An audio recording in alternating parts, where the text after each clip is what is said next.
Good morning, everyone. Welcome back to our online class again. Let's continue about the Mughal Empire, Mughal साम्राज्य। अब मुगल साम्राज्य में हमने अब तक बाबर, हुमायूं, अकबर, उसके बाद उनकी जो रेवेन्यू के लिए सेटलमेंट थे, जागीरदार थे, मनसबदार थे, उनके बारे में हमने पढ़ा। अब अकबर की और पॉलिसीज क्या कुछ रही, what were the different policies of Akbar. अब अकबर की जो नीतियां जिसके बारे में हमें कहां से जानकारी मिलती है, अकबर के बारे में जो डिटेल दी गई है वो एक बुक है अकबरनामा। किसके द्वारा लिखी? अबुल फजल के द्वारा। और उस अकबरनामा में जो लास्ट वॉल्यूम है, जो लास्ट अकबरनामा का पार्ट है, वो आईने अकबरी। किसने लिखी? अबुल फजल ने लिखी। इसमें अकबर के शासन के बारे में डिटेल दी हुई है। तो उससे हमें ऐसे पता चलता है कि अकबर के शासन के दौरान व्यवस्था कैसी थी, किन किन चीजों को अकबर फॉलो करता था, किस प्रकार की पॉलिसीज अपनाता था, बाकी रूलर्स के साथ उसकी पॉलिसीज कैसी थी, धर्म के बारे में उसकी नीतियां कैसी थी, ये सारी डिटेल हमें मिलती है अकबरनामा और आईने अकबरी में। और लिखी किसने? अबुल फजल ने। अब अकबर ने जो अपना शासन था, काफी लंबे चौड़े अपना शासन किया अकबर ने। उसने अपने पूरे साम्राज्य को अलग अलग प्रोविंसेस, अलग अलग प्रांत, जैसे हमने पूरे देश को स्टेट में बांट दिया, उसी प्रकार अकबर ने अलग अलग प्रोविंस और प्रांत में बांट दिया। और उस टाइम पर उन प्रांतों का नाम क्या दिया? सूबा। यानी एक पर्टिकुलर इलाके को क्या बोला गया? यानी आज हम जैसे बोलते हैं राजस्थान, मध्य प्रदेश, हरियाणा स्टेट है, उसी प्रकार एक पर्टिकुलर लैंड बाउंड्री को डिसाइड किया इतने एरिया पर एक व्यक्ति शासन करेगा। उस एरिया के ऊपर जिम्मेवारी दी गई प्रशासन को चलाने की, वो किसको दी गई? एक सूबेदार को। उस एरिया को क्या बोला गया? सूबा। स्टेट की क्या बोला गया? सूबा। और जिम्मेवारी किसको? जैसे आज चीफ मिनिस्टर होता है उस टाइम पर कौन? सूबेदार। उसको सूबेदार बोला गया। और सूबेदार के पास पावर कौन सी होती? पॉलिटिकल, यानी वहां से संबंधित शासन की व्यवस्था को संभालना भी पॉलिटिकल, राजनीतिक। राजनीति का मतलब होता है उस शासन व्यवस्था को कंट्रोल करना। और उसके पास मिलिट्री पावर भी होती है। मिलिट्री पावर यानी सेना का इस्तेमाल भी कर सकता था उस इलाके में। यानी एक पर्टिकुलर इलाका दिया गया, वहां एक व्यक्ति को जिम्मेवारी दी गई जिसको सूबेदार बोला गया, और उसके पास पॉलिटिकल और मिलिट्री पावर दोनों होती थी। अब उस इलाके के अंतर्गत और भी जो व्यवस्थाएं थी, और अकबर के समय अलग अलग व्यक्तियों के लिए क्या वर्ड इस्तेमाल किए गए, जैसे आजकल हमारा फाइनेंस मिनिस्टर होता है, वित्त मंत्री बोलते हैं, तो उस टाइम पर भी कोई ना कोई तो होता होगा, रेवेन्यू कलेक्शन का काम करता होगा। आज हमारा डिफेंस मिनिस्टर होता है, रक्षा मंत्री, जो कि सेनाओं संबंधित डिसीजन लेता है, उस टाइम पर भी तो होता होगा तो सेना की संबंधित डिसीजन कोई लेता हो। इसी प्रकार अलग अलग उसको क्या नाम थे, ये देखो, फाइनेंशियल ऑफिसर, एक वित्त विभाग, पैसा इकट्ठा, रेवेन्यू कलेक्शन का काम करने वाले अधिकारी को उस वक्त बोलते थे दीवान। दीवान कौन होता था? एक फाइनेंशियल ऑफिसर, जिसका काम था रेवेन्यू को डिसाइड करना, किस व्यक्ति को कितना पैसा किससे किस प्रकार लिया जाएगा, किस जमीनों पर कितना टैक्स लगेगा, कब कलेक्ट किया जाएगा। उसके बाद होता था एक मिलिट्री पे मास्टर। सूबेदार जब भी कोई शासन करता तो उसको बाकी लोग सहायता करते शासन में, यानी उसको कोई दिक्कत ना आए, ये राजा के आदेश थे, बाकी जो नीचे के पद है सारे उसको हेल्प करते। उसी में जैसे military pay master, military pay master who is going to provide the salaries to the military personnel, जो सेना के अंदर है उन लोगों को पे करना, उसकी जिम्मेवारी दे रही थी कौन व्यक्ति को सैलरी डिवाइड करेगा, वो था बख्शी। अब उसके बाद था रिलीजियस इंचार्ज। उस वक्त कोई भी व्यक्ति जो धार्मिक शिक्षा वगैरह देता, उसका जो इंचार्ज होता है ये बताता कि क्या अच्छा है क्या बुरा है, किस प्रकार के हवन या कोई क्रियाक्रम कराने तो कैसे होने चाहिए, उनके बारे में जानकारी देने वाले व्यक्ति को बोलते सदर। और मिलिट्री कमांडर, सेना का जो सबसे बड़ा सेनापति उस इलाके में, उसको बोलते फौजदार। और पुलिस का जो कमांडर होता है, यानी पुलिस की जिम्मेवारी उस इलाके में संभालता है, उसको बोलते कोतवाल। ये तो थे पद उसके अनुसार।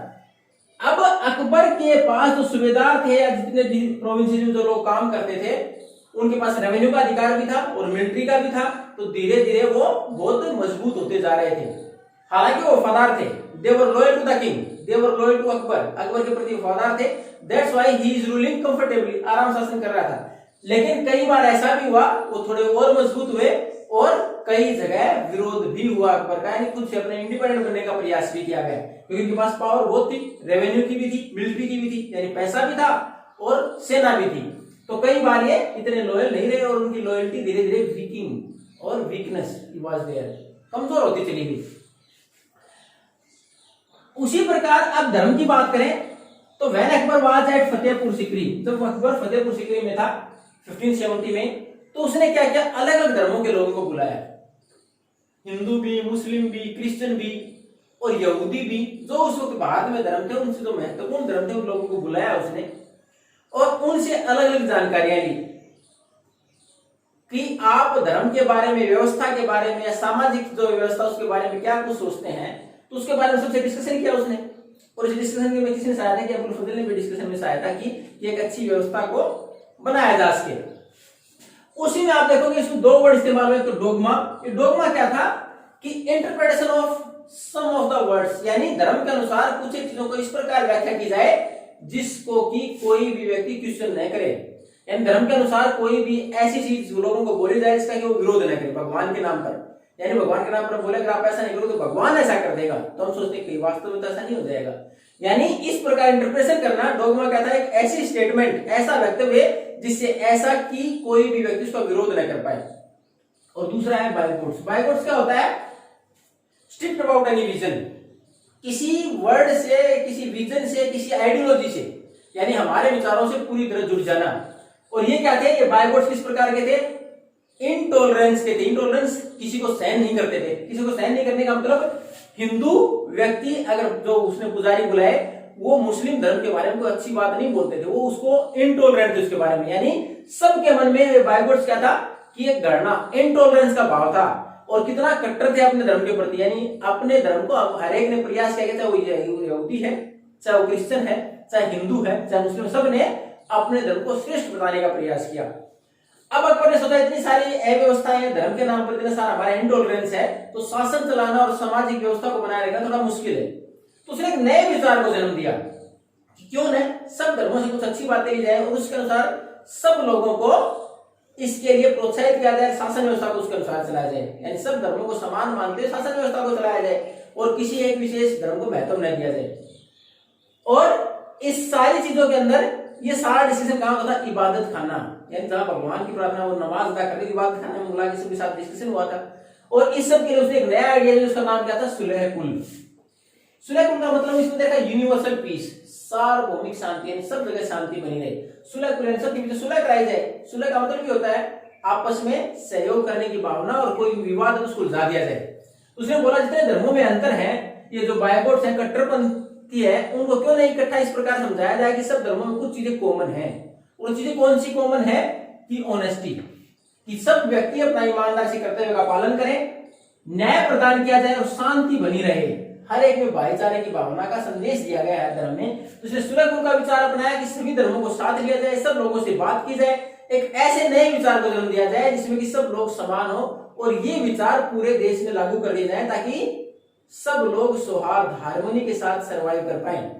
तो अकबर ने नए विचार को जन्म सुलह कुल को यूनिवर्सल पीस के लिए, और उसमें महत्वपूर्ण आइडियल कौन से रहे? जो कि एथिकल मोरल वैल्यूज से संबंधित हो, यानी हमें जो आगे प्रोत्साहित करते हो अच्छे विचारों से संबंधित हो, जैसे ऑनेस्टी, ईमानदारी, न्याय और शांति की बात करें। तो इस प्रकार की व्यवस्था को उसने जनरेट किया, नई व्यवस्था को जनरेट किया कि इस प्रकार सभी धर्मों को समान मानते हुए चला जाएगा। और इसको बाद में आने वाले शासक थे उन्होंने भी काफी हद तक अपनाया, इस गवर्नेंस की व्यवस्था को अपनाने का प्रयास किया अपने शासन को अच्छे से चलाने के लिए। We are going to continue about the more policies of the Mughal Empire in the next class. Thank you and have a nice day.